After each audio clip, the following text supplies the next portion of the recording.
By the time most of Star Trek takes place, money, at least as we know it today, no longer exists on Earth. It's specifically stated that in the late 22nd century, money went the way of the dinosaur. However, trade is still conducted and some currency still exists. If it isn't money in the traditional sense, how does it all work?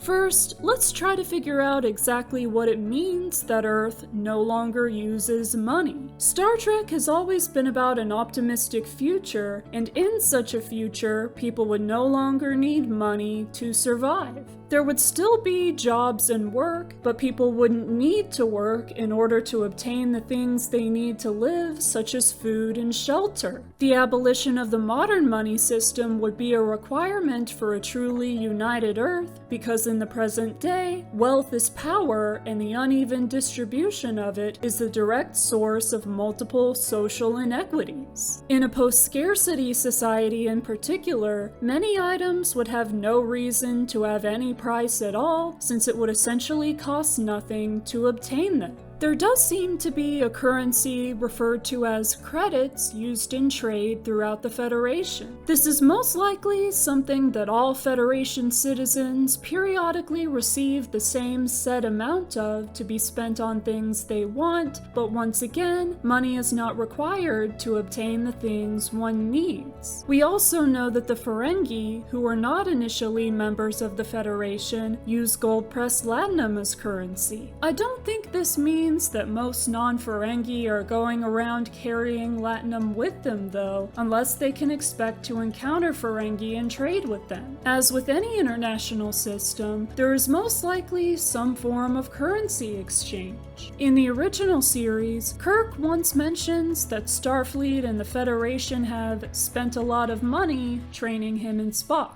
At this point in the franchise's production, it may not have been solidified into canon that Earth no longer uses money. Kirk's statement can still make sense though, because credits would fill some of the roles which money once did, in this case an investment of resources, so it may colloquially be referred to as money. In an episode of Strange New Worlds, which takes place less than a decade before the original series, a Starfleet tradition is mentioned which involves an officer having to buy a drink for any recently promoted officer whom they accidentally referred to as their previous rank. Such beverages are a want and not a need, so they would fit the description of something to be purchased with credits. There also appear to be specific types of credits, namely transporter credits. These are mentioned in one of Ben Sisko's anecdotes about frequently beaming home to New Orleans during his first few months at Starfleet Academy in San Francisco, costing him many transporter credits. For transporters to exist at all, they must be a very complex technology which is likely to be regulated to some degree. Citizens would likely be prevented from using transporters for anything but necessary transport too frequently. After all, the futuristic setting would have other means of travel such as high-speed rail and air shuttles, which are fast and convenient, but not instantaneous like transporters are. Also, even though they're rare, transporter accidents do happen, and the fewer transports conducted using them, the less risk there would be. Transporter credits, like general spending credits, are most likely given to each citizen and replenished after a certain period of time if they are used up.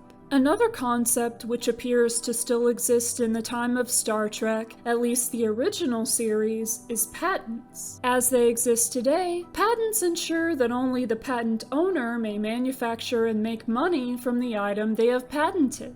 It's never explicitly stated that worlds using patents are or are not in the Federation, but Federation citizens are expected to pay royalties on any patents they use, presumably in credits. Otherwise, rather than being a matter of money, patents would likely exist as a means of preventing plagiarism and giving inventors control over how their invention is manufactured and what it is used for. This would once again not apply to any item necessary for one's survival or livelihood. A money-free future may be hard for some people in the modern day to imagine, leading them to question why anyone would work at all if money didn't exist or otherwise wasn't a concern. Without having to worry about making enough money to stay alive, people would be free to do what they're most passionate about. A good example is Joseph Sisko's restaurant in New Orleans, where he cooks food with natural ingredients rather than using replicators. Without money concerns as an inhibitor, people can truly get the most out of their lives, which does make for a most ideal future like the one Star Trek presents. What do you think? How would you explain the ways in which currency appears or doesn't appear in Star Trek? Let me know in the comments. Thank you for watching this video. If you thought it was interesting, maybe share it with someone else who might. And don't forget about the rest of my Star Trek videos. Live long and prosper, and I'll see you next time.